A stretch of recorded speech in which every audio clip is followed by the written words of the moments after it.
Can you tell us the story? You're coming off that big win over Kaikara France on the island. Then they tell you, hey, Brandon Moreno, big night in the flyweight division. Just tell me how it all went down. Oh, just finessing in Fight Island. I was stuck on Fight Island for like 2 weeks after that. Not stuck, but like I was on Fight Island to go corner another teammate, and I heard about the fight, and I was just finessing everywhere I can to try to get it. So yeah, mainly just trying to pull some strings, and I don't know. As soon as I heard it, just reached out to my manager and tried to get him to pull those strings right away, and got lucky, man. Well, congratulations.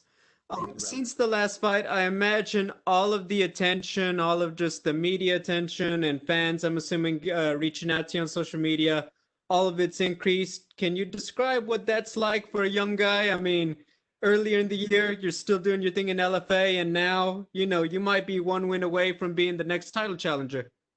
Um, Surreal, man.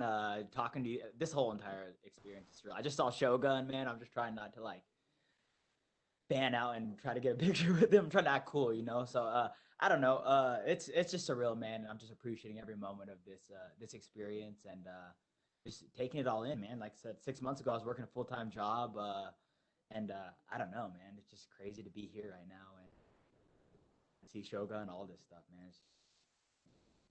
I mean, I imagine that's pretty cool the first time. Yeah, right. What was your full time job before you were doing MMA, or before you were fighting full time and that you could hold it down there? I worked at a juvenile correction facility, which was like the greatest job for a flyweight MMA fighter. I mean, did you ever have to put the MMA skills to keep people in line? Yeah, yeah, it's a job that sometimes you have to like use a little bit of like you have to restrain sometimes because I don't know they fight each other a lot. There's a lot of gang activity in there, and there's a lot of conflict that comes along with it. And having an MMA background and just the skill set to go in there and if I had to restrain somebody, it, I had that skill set to do it and not hurt anybody and not harm anybody. But also, I had that confidence of just being able to fight and being able to take a punch and all that stuff that I could avoid it really well, and I didn't have to like escalate a such situation because I was afraid of it. It's not fighting was obviously nothing foreign to me, so when conflict arose, I was never really too afraid that that would like escalate a situation. Sometimes if you're afraid in there, you raise your voice and your voice kind of like you know what I'm saying. So it kind of like escalates situations and me being able to be calm in that situation always led to like being able to talk a lot of kids down and I don't know. I feel like I'm a pretty relaxed person as it is, so I had that ability to kind of just avoid conflict in there more than anything because of it. Understood. My final question. Obviously, this is still a big fight. What are your thoughts on Brandon Moreno as an opponent and what he brings to the table?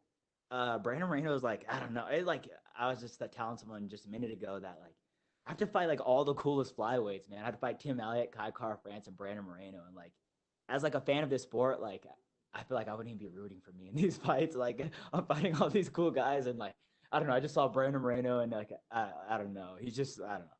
I'm fighting all the cool opponents. He's so good. He's good everywhere, and he's just like he brings it. He has that like Mexican heart and that Mexican mentality of like move forward, throw bombs, and take risks. And I just have an amazing opponent in front of me, and amazing person to kind of stay motivated. And I don't know. I like honestly just can't believe all this.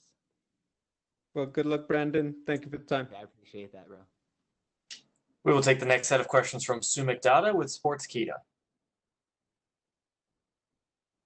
Hi, Brandon. I hope you're doing well. I am. Thank you. I hope you are too. I'm good. So, you've been one of the breakout stars of the UFC this year, and it's taken you less than a year to make this meteoric rise in the flyweight division, and now you're a top contender as well. How would you describe this rise of yours? I don't know. Like I said, just general disbelief. Like when people say you're number six in the world, I'm like, yeah, yeah, right. Like I don't know. It's just, I don't know. It just somewhat dumb luck too. Like I just feel like I've been in the right places at the right time too, and it's all kind of worked out. I feel like I don't know. I was probably like number seven like a couple weeks back, and I think someone got bumped down or whatever it is. So a little bit I feel is like luck and just right timing, and I don't know, man. Just trying to accept the reality of all of what's going on.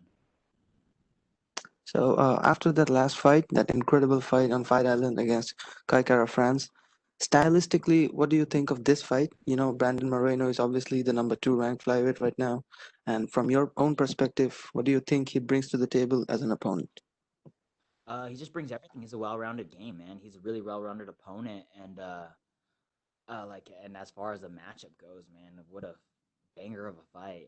I don't like to say that because I want to just like it to be like one-sided, and I don't want to think of like going in there and getting fight of the night as like what I want to do, but like I feel like realistically, it's one of those fights that is probably gonna end up gonna be fight of the night. And I don't know. I was trying to fight Brandon Moreno or get myself matched up with him in the LFA. And for the LFA, it's obviously like a lot less money. And I was like, if I was willing to fight him for $4,000, like fighting him for this amount of money is no problem, man. And this opportunity is no problem. So I don't know, man. I just feel like this is a fight that like could possibly take a year off my life. You know what I'm saying? But I don't know. It's definitely a banger of a fight, and like as a fan, I'm excited to go back and watch it. But I don't know, as like someone that's going to be participating, it's kind of like, hey, well, be wild for sure.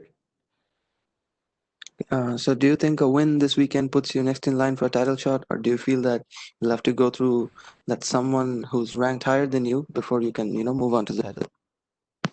I'm not really sure. I think an impressive win could be the difference between that and not. An impressive performance would be the difference between that and not. But I don't know. I don't know if that's necessarily the route. I've only been in the UFC for 6 months, and I don't necessarily know if like I think if Brandon Moreno beats me, that he gets the title shot next for sure. But I think I might need to earn my stripes a little bit more and kind of pave my path and make a little bit more of a name for myself before the title shots in the future. But hopefully that'd be great, right? Okay, last question from me. So all your fights in the UFC have been submission finishes so far. How do you see yourself winning this one this weekend? I'm not sure. Brandon Moreno's not like an easy guy to finish, so I obviously want the finish. I'm obviously chasing the finish, but definitely prepared to go 15 minutes in this one because I don't think he's going anywhere really. Not, not a guy that I can see tapping to anything. And he looks like he has a chin and a half on him. So I don't know, man. I definitely want to finish. I'm chasing the finish 100% of the time, no matter what happens. But I feel like Brandon Moreno is going to be the guy to mess up my finish percentage. Well, thank you for your time and good luck for the fight this weekend. Thank you, brother. I appreciate it. We will take our next set of questions from Damon Martin with MMA Fighting.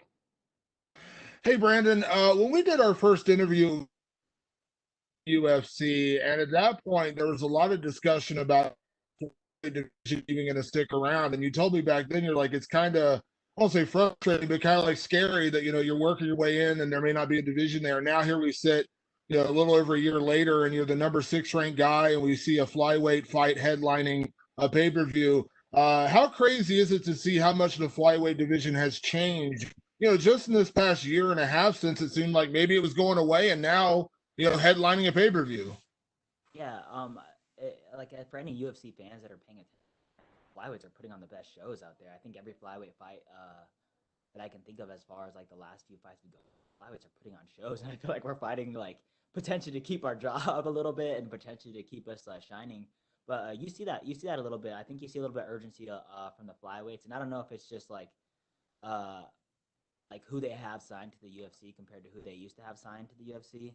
But I don't know. I don't necessarily go out there to fight to go perform or whatever it is, or not to perform, but like to go impress and keep my job. But like, I don't know. I have a little bit of that mentality, and I feel like a lot of these new guys that are coming out here are finishers, man. They're scrappers, and they come here to get that job done, and it's great to see it, and it's great for our all these fresh new blood coming in, these guys that are in there making the flyweight division exciting. There was this weird criticism. Flyweights were, really fast and really skilled, but we didn't see as highlight reel finishes, and I think that's been dispelled a lot, since then. But obviously you're doing it. You've had a couple of crazy exciting fights and crazy exciting finishes. You look at the champion right now, devastating rate of a go home kind of guy. Do you feel like guys like yourselves and the champion right now are really starting to kind of turn people's opinions around on this division? If maybe they said, well, flyweights are fast and flyweights are skilled, but flyweights aren't, they're not knocking people out. They're not finishing fights, and I think that's kind of it's kind of been dispelled now lately. Yeah, for sure. And I feel like maybe a little bit like some of these flyweights aren't getting the recognition they deserve. Like Alex Perez, I think finished all of his fights in the UFC but one, man. And I don't think people are taking him like as a killer, like as much of a killer as he really is. And I don't know. Maybe it just gets like dispelled because some of these flyweights are like 5'5" and 5'4". We don't get enough like, oh, these guys are dangerous compared to like you see a Shogun out there or like Paul Craig, and they're like beast of men, and like I don't know, they're exactly who if you see down the street, you're like I would not want to mess with him. But I don't know, man. Hopefully that like people see me and have that comparison to Davis and that we're killers or whatever. But I feel like if you see me on the street, I'm not the most intimidating fella out there. So I don't know. I really don't know with all of it. But hopefully we're getting a little more recognition and a little more love with all of it. All the new blood coming in and just the people that are finishing fights out there. You mentioned you're not guaranteeing yourself a title shot. You're going to kind of take it as it goes. But before this all came together, we know Cody Garbrandt was going to come down and fight for the title. And you heard, some rumblings. A lot of flyweights weren't happy about that. Guy coming down the division, not necessarily holding a title right now and kind of, jumping the line. I know he didn't take away your title shot or anything, but how did you feel about that? Because again, we're all kind of hearing that when Cody's healthy, he's still going to get that title shot. Like, do you agree with that? Does it upset you as a guy who's in the division? How do you feel about that? Oh man, so before this Brandon Moreno fight came around, I was like, Cody Garbrandt's what's good for the division, man. All this and all that, and just like kind of excited about it. But then I'm like, well, if I beat Brandon Moreno, I think I'm next in line for the title shot. And then realizing Cody Garbrandt's gonna get it, I'm like, well, he needs to earn his stripes. He needs to make flyweight. He needs to win a fight in the flyweight division. So I don't know. I'm being really hypocritical about the situation. Obviously, Cody Garbrandt brings a lot of hype, and flyweights need a lot of hype and a lot of love right now. And he's really what's good for the division. But I don't know. I flip-flopped real quick on that one. I was really quick to change my perspective and mind on that. I'm like, well, Cody Garbrandt, we don't even know if he can make flyweight right now. So I don't know. It's just funny how quick I changed on that. But like honestly, if I was being completely honest and like from a marketing perspective, like Cody Garbrandt is really good for our division, and he's really good to like shine light on us and stuff. So I mean, I get why he gets a title shot and all that stuff, but quick to flip flop on that one.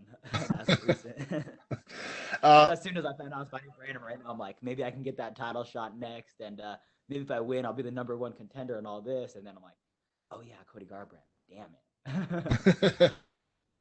This one for me, when Cody did fall out, it was pretty much Alex Perez and Brandon Moreno who's going to get the title shot. Brandon ended up not getting the title shot, and I get it. He's been kind of understandably a little upset about that, considering the win streak and the things he's done lately. Obviously, you expect the absolute best Brandon Moreno we've ever seen, but is there any part of you that feels like maybe he's underestimating you a little bit, or maybe looking past you a little bit? Because we've heard a lot of, kind of the anger, that he didn't get this title shot, and he might have a very valid argument about that. But is there any part of you that feels like maybe he is looking past you a little bit? I really don't know what he's been saying. I haven't been watching his interviews or like just kind of paying attention to what he's saying. But like in my mind and like in like what I think is like I'm gonna get like a pissed off Brandon Moreno who's super motivated. So I get it. I get like him thinking that he deserves that title shot, or like I don't mean to say thinking like he doesn't deserve it or like hasn't earned his stripes. But like I get the motivated Brandon Moreno and all that stuff too. So I don't know. I don't necessarily feel like he's overlooking me because I think I'm a dangerous matchup for one of the more dangerous matchups in the division. I think he's aware of that, but I also just don't know what's going on in his head at all or anything. So maybe he's overlooking me, maybe not. But at the same time, I know that I'm fighting a pissed off Brandon Moreno who is definitely motivated to get that title shot, and that's motivating in itself. I'm like, oh shit, this guy's gonna want to kill me for sure,